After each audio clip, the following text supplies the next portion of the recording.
Hey guys, it's Wahima, but just call me Wah. Melanated! I'm gonna be honest with you. I'm a little bored with 90 Day Fiancé, and I think it's because always the first couple of episodes of this series, the same thing happened with me for 90 Day Fiancé before the 90 days. I lumped episodes 1 through 4 together because I feel like nothing is happening. So I'm gonna try to just go through these 2 episodes right now. So I already did episode 1, so this is going to be episode 2 and 3. I'm gonna talk about in this video right now. For my lip, so it's just like a regular lipstick from Milani. It's Matte Glam 65. Looks great on dark skin. All right, let's jump right into this. So the first couple that we're going to talk about is Nicole and Azan. And if you guys know, Nicole is a 22-year-old woman from the South. I can't remember what state she's in, like Georgia, Kentucky, something. And she has a baby. Baby's name is May. May is 2 years old. And Azan, her and Azan were in another episode of 90 Day Fiancé.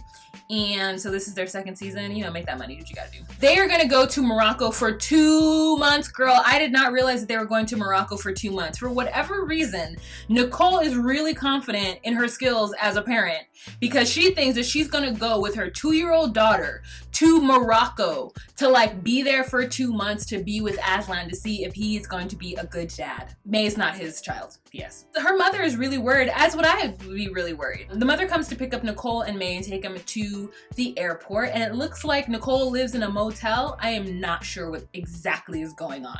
A motel in a park? I don't know. Maybe it's just, I have no idea. I don't know. But it looks like a motel in a park. Mama Bear picks them up.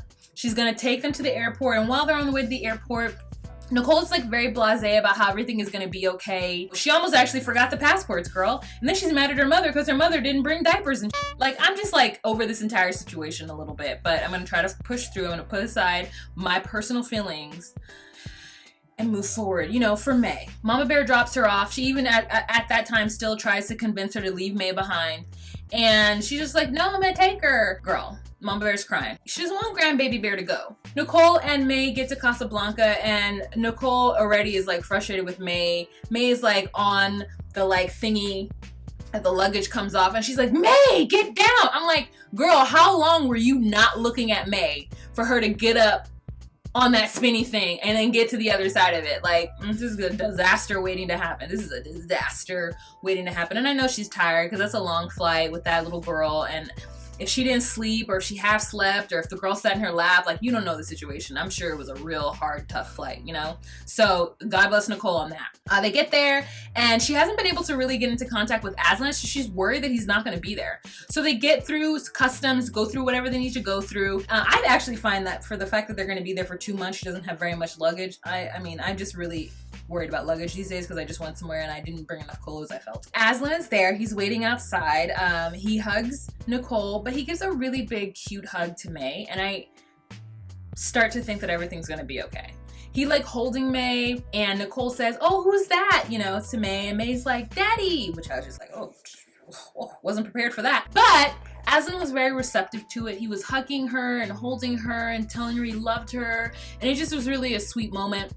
And they had a little bit of a fun little thing with trying to get the car seat in. And Azan is just saying that he's actually going to really try to be a good parent to May, and that, you know, he's always seen people put in a car seat, and now he's actually doing it. So I'm endeared to Azan at this point. I still don't like Nicole. But anyway, so they ride off, and it looks like it's going to be a good trip. So I hope the absolute best for them. So next we move on to Evelyn and David. Now this is a new couple I'm going to introduce. Evelyn is 18 years old and David is 8 years older than her. So that's 18, 19, 20, 21, 22, 23. So it's 28, 26. So he's 26 years old, and they met because Evelyn is a musician. She sings what I can only assume to be Christian music because her and her family are devout Christians. Her parents got married when her dad was 19 years old. Her parents look super young. I thought that her dad was her brother at first, but it's not. It's her dad. And her mom, I knew that was her mom. Her mom is aging in a different way than the dad. It's unfortunate. She is a musician, and she has a social media following. You know, and she gets a lot of messages and stuff from creepy, weird guys being rude and lewd to her because she's really pretty. She's actually very classically pretty. I was like, wow, this girl is really pretty in a effortless way. She's the American Miriam from 90 Day Fiancé before the 90 Days. She's the American version of Miriam. She's talking to me about how she met David, and David messaged her, and she didn't think anything of it because he's 26 years old, and they just started talking, and then next thing she knew, she bought a ticket to Spain and and went to see him and was there for 2 weeks, and towards the end of the 2 weeks, they were like looking at a castle, as they do in Spain. You know, there's lots of castles in Spain apparently. And he got on one knee and proposed to her. You might thinking this is weird, you know, whatever, she's 18 years old. But the thing is though, like, the way they set it up, because she's devout Christian and her family are in a band, they said that they have been praying for her husband. She's 18 years old and her parents have been praying for a husband for her. So I just feel like they're that kind of devout Christian family that, like, I don't want to judge their family structure, because I think, you know, most people would be like, oh, that's so sweet, but there's something about it that's stunting to me. But the fact is that she's a musician, and so it's not completely stunting. I don't know. I'm just having mixed emotions about this situation. Evelyn is in a band with her family, and she just recently dropped her an EP called Ghost or something, and she looks beautiful on the cover.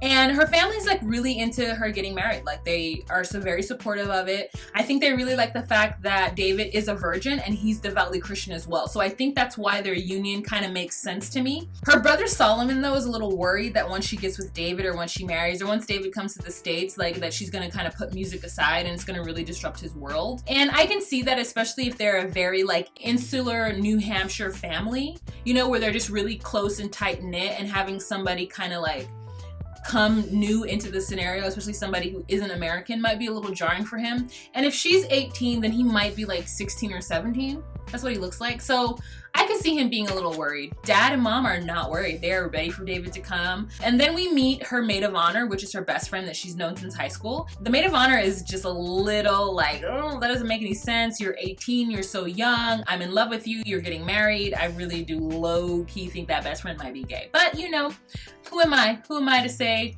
who likes whose vagina, right? You know, the best friend's kind of skeptical about it. And honestly, another reason why I'm not really skeptical about it is because when I was in college, one of my friends, she was 18 years old, started dating this guy who was 28 years old, and we all did theater together, and you know, 17 years later, they're married. So like, to me, I know of scenarios where like a young 18-year-old girl gets married to an older guy and it works out perfectly. So I don't have any like trepidation when it comes to that. Now, if he was like 47, then I'd be like, or 37, then I'd be like, but he's still in his 20s. And like I said, he's still a virgin. They're both devoutly Christian. When he moves to the States, he is going to be living with her pastor. So they're not even going to live underneath the same roof. So the stress right now that they're going through is trying to see if David is going to get his K-1 visa. He goes on his interview and it turns out he does get the K-1 visa. He is going to be coming to the United States to be with Evelyn, and she's just really excited about it. They're talking about how the family dynamic is going to change with the music and whatnot. She's saying that she's going to finish out all the gigs that she has right now, but as soon as all of her gigs are done, she's not going to take any more gigs, and as soon as that's all done, she's going to concentrate on the wedding. I believe in her love. Even though it seems weird, I believe in it. So I really hope the best for them, and I'm going to be watching their scenario very closely. So next we have Molly and Luis.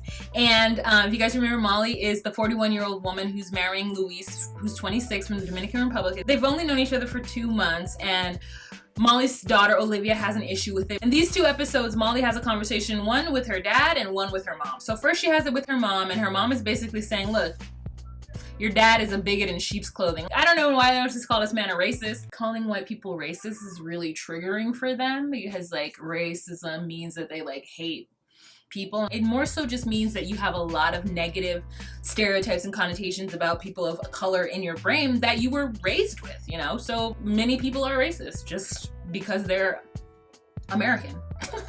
Anyways, Molly says that the reason why her parents didn't even make it as a couple, they were only together until Molly was 5 years old, was because her dad is very set in his ways and isn't adventurous. And as we know, her second daughter is half black, so like maybe he had a problem with that too. So she's having the conversation with the mom. The mom is just like, you know, I'm here to support you, and Olivia will come around once she meets Luis and she finds that he's a good guy, that I'm sure that she'll be on your side. And so that makes Molly feel a little bit better. The next time we see Molly, she is with her brother. Her brother has moved in with her, and he's like a real big supporter of her, and they keep saying like rock and roll. Her brother seems like real cool. I like the brother. He goes with her to meet with the dad. When they park, it's the weirdest parking job I've ever seen in my life. I'm not sure if they're trying to hide or highlight his weirdo caddy, because they do show up in this old like Buick or caddy. Like, this brother is real eccentric, but I like him.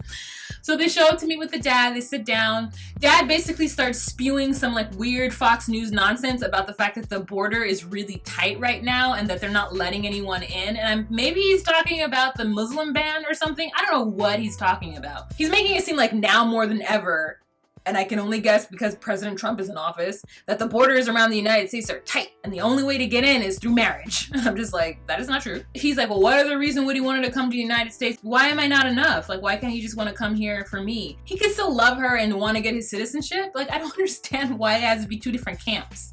You can still love somebody and want to have the opportunities being in America affords you. Like, it's a win-win situation. And I think at the end of it, Molly's a little bit like, my dad's never gonna change. I just hope that he will come to my wedding, and I hope that everything will end up being okay at the end.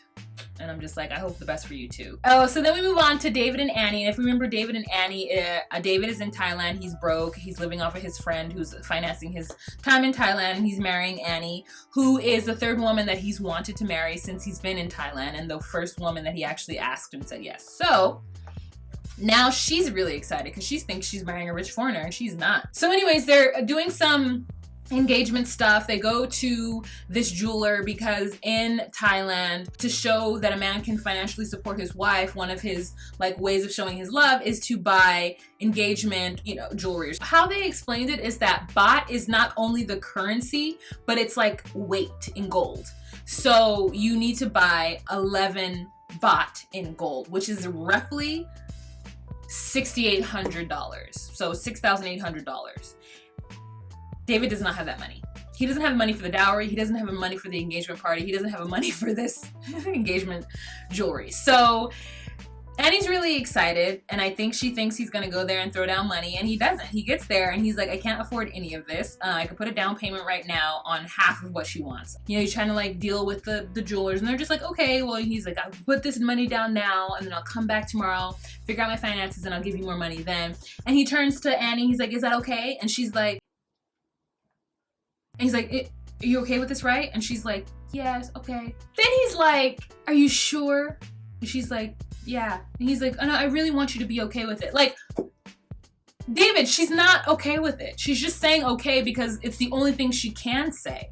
Like, it's such a weird, I hate it when people, you have to say yes to something you don't want to say yes to because it really is the only recourse. And the person asks you, are you sure? What do you mean, am I sure? No, I'm not okay with this, but I have to be. So stop asking me that. I hate when people do that. It's so effing annoying. And it's so like, it's like messing with your mind a little bit. It's like making you believe you have a choice when you don't. So anyways, they're on this like catamaran or this boat or whatever. And Annie digs into him a little bit. She's like, you're 48 years old and you don't have enough to get married to me? Like, I don't understand what's going on. You keep talking about your divorce. I don't want to hear about your divorce. I don't want to hear about your past. Why don't you have any money? How are you going to come here and propose to someone here when you don't have any money? Like, what am I supposed to do? Am I supposed to go back to the United States and be poor with you? Like, what is going on? And he's just like, well, I had a divorce. And she's like, I don't want to hear that. Like, you don't have any emergency money? Like, they took away everything from you? And she just really wants him to be honest. And so do I. Like, what does he think is going to happen? Like, all of the Americans need to have some kind of money so that these people can come there and not have to stress out unless they're gonna work under the table for a while. Like, because they can't work for a while. From what Evelyn was saying,